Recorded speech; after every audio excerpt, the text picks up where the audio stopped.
What's good, guys? Fantasy Joe back here with some more fantasy football content. Today, I'm bringing back a series from last year that people loved. It was the early round decisions. So these are guys who are taking basically the first, second, maybe even the third rounds. We'll get to there. But these first rounds, obviously, make a major impact on the way your season's going to turn out. Hitting on these guys early is paramount, and a lot of these guys end up not hitting, so making it these important first decisions is a big piece. Today, I'm going to be breaking down Kyren Williams versus Travis Etienne. Who should you be selecting first? And by the end of this video, you will know.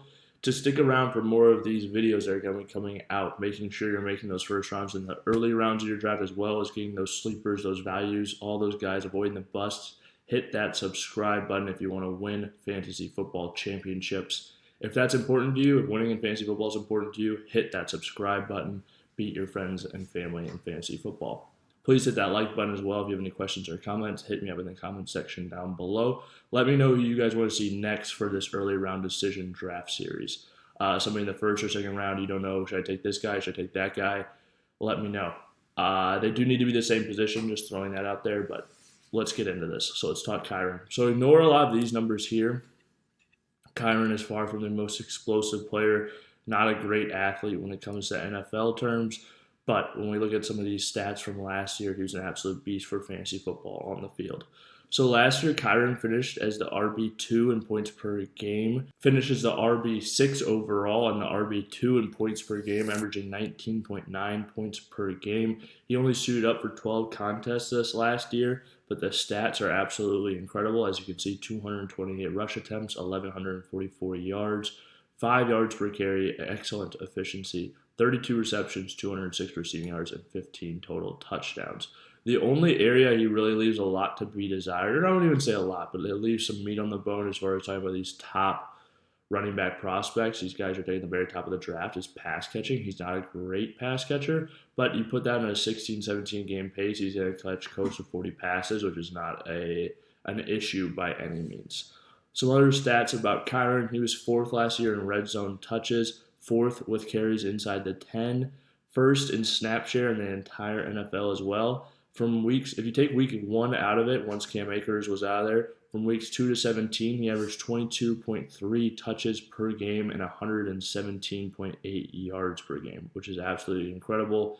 He had 8 top 12 finishes from week 2 on, and which is very incredible considering he missed 5 games during that span. His efficiency numbers as well, he was very efficient. He was 5th in the league in yards per carry, 8th in missed tackles per attempt, 7th in yards after contact per attempt, and 3rd in PFF rushing grade. So all of those stats, basically Kyren was the lead dog in that offense last year for the Rams. He was also extremely efficient in that role, basically getting almost a Christian McCaffrey-like workload, not as much utilization in the passing game, but just in terms of being down the field for every single snap.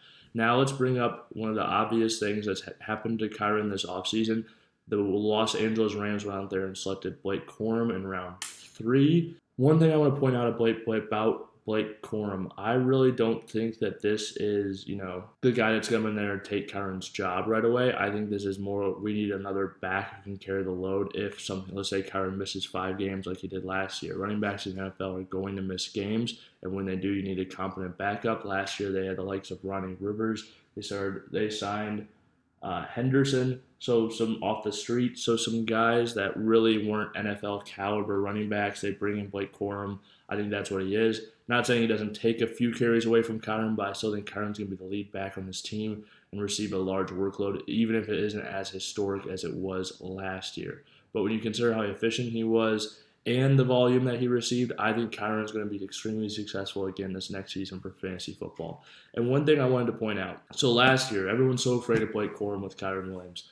Last year, Blake Corum averaged 4.8 yards per carry at Michigan, playing behind the best offensive line in college football, as well as the national champion Michigan Wolverines football team.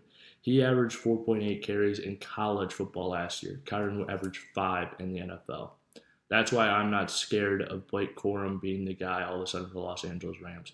When this season ends, Kyren will be the number 1 back for the Los Angeles Rams unless he's not healthy. And any back can get hurt. So Kyren's upside, I absolutely love. Now let's talk Travis Etienne. Okay. Again, we're not going to really touch on these efficiency numbers because these guys have been in the NFL for a few years. We've got some data on them already that's more actionable, their stats. But on the athleticism front, Travis Etienne does have the advantage.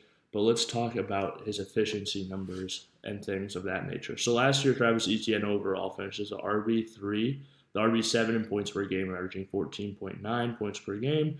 Weeks 1 through 8, though, 106.2 total yards per game. Weeks 9 through 17, 70.5. So we saw his efficiency really tail off there at the end. But when you look at his stats, 267 attempts, 1,008 rushing yards, 3.8 per carry, 58 receptions, 476 receiving yards, 12 total touchdowns. Now, the thing that I'll throw out there, that rushing attempts number is absolutely phenomenal for a back like Etienne. He is not typically seen as the every down type of guy, but last year he was, and he was extremely successful for fantasy football in that role, even though over the second half of the season those efficiency numbers weren't there in the same way. But I think that's because he mainly wore down. If you see the year before, less carries, 5.1 yards per carry. Now that less carry just means you're going to be more efficient. But with a back like Etienne and the injuries he suffered in the middle of the season, I think he can be more efficient with slightly less volume this upcoming season. Now, if I was the Jacksonville Jaguars, I would keep him involved in the passing game and then work in some of these other backs to help him out. So as you can see, yeah, the yards per carry in year one was 5.1, went down to 3.8 this last year. But the big thing of improvement, he went from 35 receptions to 58. That reception number is phenomenal for any running back. He averaged 8.2 yards per reception, which is a great number as well. And the thing about Etienne, though, they have come out and talked about wanting him to have less total touches coming up this season. Want to get Tank Bigsby more involved, wanting to get maybe a Dearness Johnson. I think Dearness Johnson is more capable back, honestly. So I think he's the one that's going to end up stealing some work from Etienne. But even if they steal some work, Etienne is still going to be the guy. There's no situation where Dearness Johnson takes over as a starting running back and a healthy Travis Etienne is sitting on the sideline. Same thing with Tank Bigsby. Neither of these guys are good enough to steal that job from him. I don't think Blake Corum is good enough to steal the job from Kyren, but I do think that's a little bit more realistic than that happening in Jacksonville. Now, while I do think they'll steal some of that role, I do think that if Etienne's overall usage goes down, his efficiency numbers will bounce back. That offensive line really struggled last year. They brought in Mitch Morse, a center replacement, which is one of the big positions of need. Cam Robinson missed a lot of games with suspension and injury last year. He should be more improved, as well as they've got a young right tackle who should be improving as well. So I think their offensive line should be improved. I would definitely give the offensive line advantage to the Rams, though, with that being said. Okay, now coming to our final conclusion of who I would be taking in these early round decisions. Basically, overall, I think Etienne is the safer draft pick. I think his role is more secure. I think his pass catching numbers are going to help him stay afloat as far as just being a consistent producer for fantasy football. But with all those things said, I think the ceiling is much higher for Kyren Williams. He is the player that I would be selecting personally.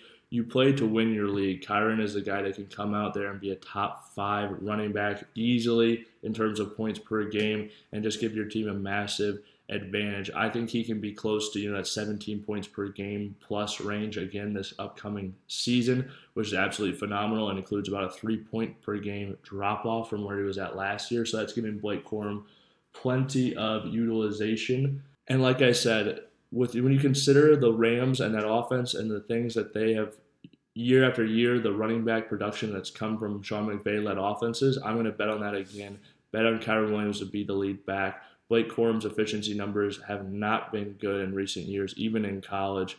I think that Kyren Williams is going to be the guy and is going to be an extreme smash for fantasy football every single week he is on the field. Now, I would say if I tracked Kyren Williams, I'm probably going to take a Blake Corum late, but Kyren Williams is a player I would select where he's going, 20th on average draft position. I think is a crazy value.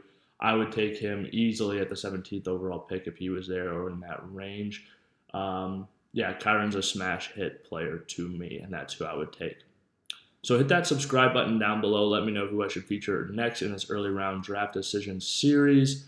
Let me know who you guys would take, Travis Etienne or Kyren Williams in your upcoming fantasy football drafts. All these numbers have been half-point PPR. And please hit that like button. And if you have any questions or comments, put them in the comment section. I'll respond as always. Really appreciate you guys watching the video. This has been Fantasy Joe. Thank you guys for watching.